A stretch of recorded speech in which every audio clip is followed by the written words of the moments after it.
everybody. Welcome back to another week of Fashion Talk Tuesday. I am your co-host, Maisha. And I'm Monica. And this week we have such an amazing topic to talk about. Why community is the currency of fashion. This is a great topic. And let me tell you why I think that. Because you'll hear me talk about community all the time. I truly love when people come together and they collaborate and they just make the most of their talents together. And we are already in a talented city, like so many creatives. But I think that more than anything, talent is one thing. But who your relationships are, who you surround yourself with, is truly your wealth. You've already heard your network is your net worth. Yes, net worth. Yep. And that couldn't be more true in the fashion community as a whole. So for me, it's about what fashion opportunities come from referrals, from introductions, from shaking somebody's hand, from somebody saying your name in a room that you've never even been in. So I think that is it is a currency that we can't take for granted because people saying our names, people putting us out there, people saying, "Oh, I have somebody for you." Yeah. That is huge, and that can be a make or break situation for so many people. Listen, let's just take it back just a little bit because I remember when I first started talking to Monica and she was like, "Well, do you like it out here?" I was like, "No." She was like, "Why?" I said, "Because there's no community here." She said, "Hold on. That's not true. And you shown me that there is community out here." And when she say whatever she said, it's so true. When you collaborate with people, it can open so many doors. I was so scared of networking. But now, child, throw me in a room with some people. We're going to talk. We going to talk. We going to speak names. We going to talk about why it's important for us to be in these rooms. And we're going to talk about that today. I think we need to understand what the ecosystem is. Do you remember growing up in school, they were like the hierarchy in the jungle, like the lions have to eat this and they have to eat that, and it just goes down the chain of command, like where you are on that pyramid, circle of life, where you are in that pyramid that matters. So just think about the fashion ecosystem, the fashion pyramid. Designers, they need photographers.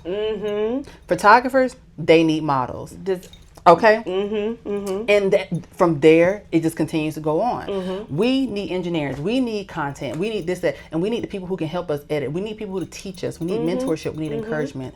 That's a part of an ecosystem in the fashion community. I come to think of it as a way for us to continuously keep that cycle going, keep money flowing throughout this fashion community here. And there's an opportunity for us to do that together better than being siloed. Of course, we have some amazing questions for you guys, and number one is how relationships create opportunities in fashion. Relationships are a make or break thing. So when people collaborate, when they like each other, when they are respect each other in this arena, in this fashion ecosystem, it means that they want to make sure that person wins and be successful.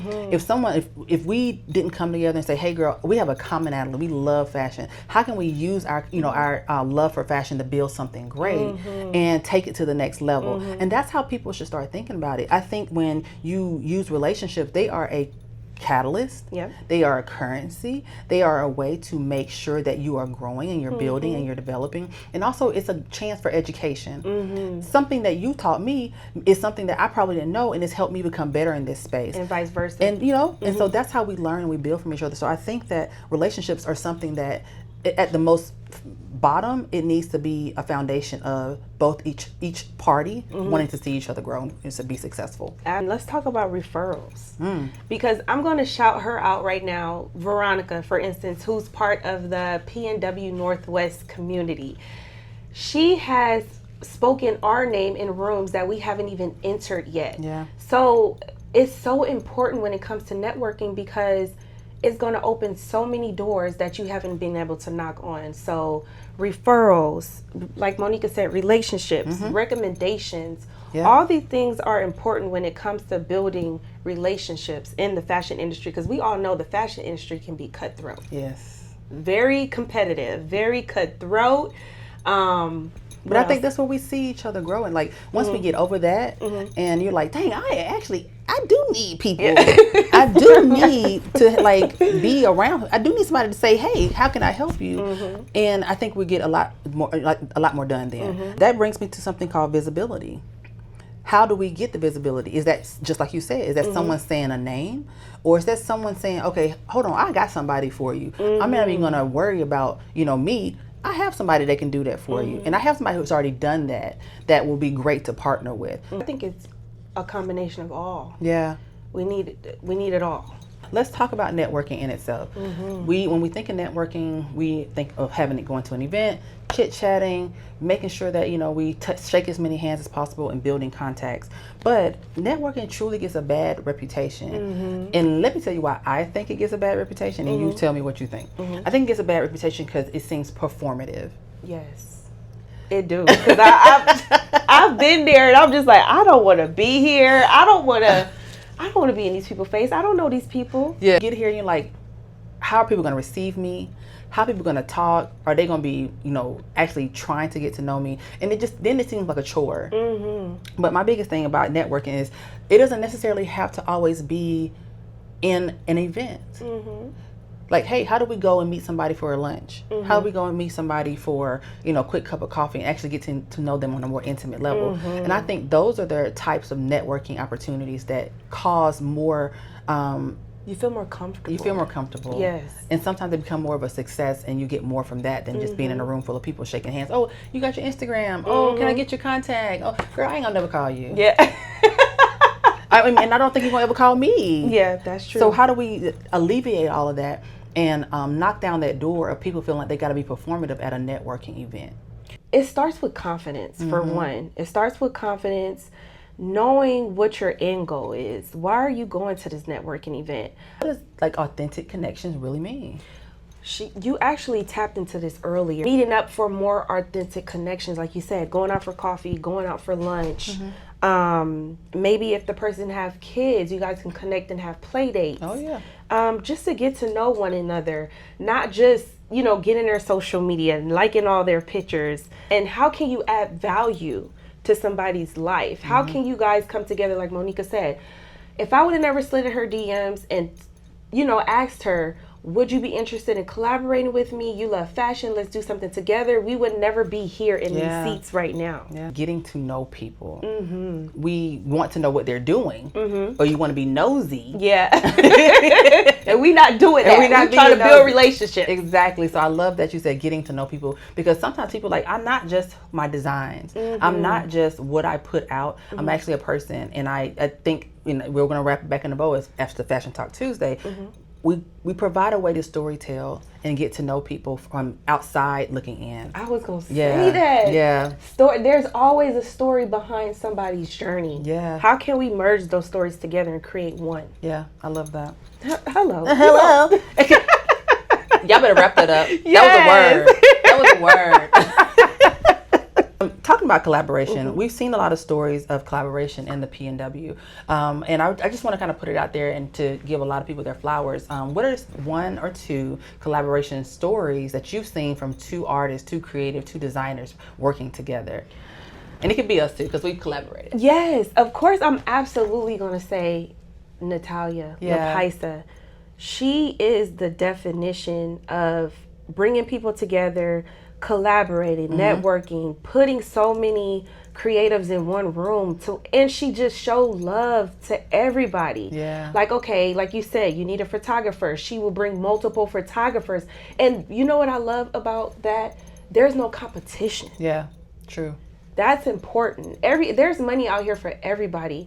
There's knowledge out here for everybody. You don't have to compete. No. The strongest fashion cities, they invest in their ecosystem. And when you're investing in your people, when you're investing in what that looks like, and let me go back, investing is a part of collaborating, because you're investing your time, you're sacrificing your resources to support somebody else. So one collaboration story that I love to see is, I always like to see, and this may be I don't know names, but I'm starting to see a lot of photographers host content days in the city where they're not asking for anything but somebody's time to come out and take pictures with them.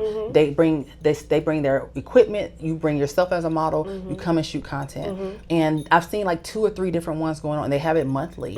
And that just shows people are truly putting aside the competition, as you said, to bring in an opportunity of collaboration.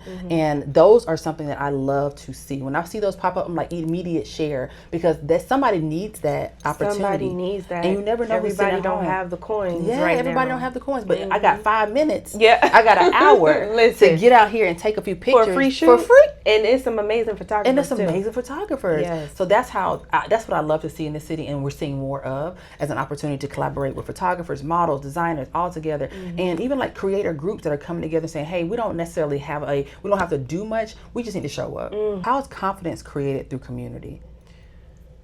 Girl, she just hit me with that one. That is good.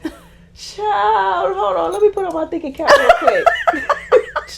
I would just say uplifting, because sometimes we need people to speak life into us, because sometimes we forget. A lot of times designers, creatives, organizations don't suffer from a lack of resources. They suffer from a lack of encouragement. And mentorship and belonging and just feeling like the outside in. Like, I'm going to be very honest with you. Every time people be like, I saw somebody post on Instagram, stop moving to Seattle because we full. And especially the people from the South and the East Coast. Baby, I am an expat. Don't tell me not to move here, but also give me a reason to feel included, so I can make sure this community thrives, so I can add in my resources, my talents, my gifts, so that I can pour into this city as well. So I think a lot of people, they don't feel like they belong because they're being told like they don't belong here, or they don't have what it takes to live here. Baby, I'm gonna do what it do. Yes. And we're gonna make something out of nothing. Yeah. I love this. This was an amazing topic. Yes. This is Why really, community is the currency of fashion. when we think about currency, we think about how we spend and how we save and how we invest. Those are 3 different ways. And if we can leave you with anything, invest in your community, invest in your community and ecosystem, pour in and receive, allow people to help you, and also show love when they're to ask for help. Okay. That's another topic we're going to talk about, asking for help in the fashion community. We're going to get to that. But what are ways in which we can not act like we are too busy and sacrifice a few minutes of our time to give back to what people are doing to make this fashion community healthy, whole, and thriving? That's something to leave you with as we wrap up this show. Yay. See you guys next week. Thank you.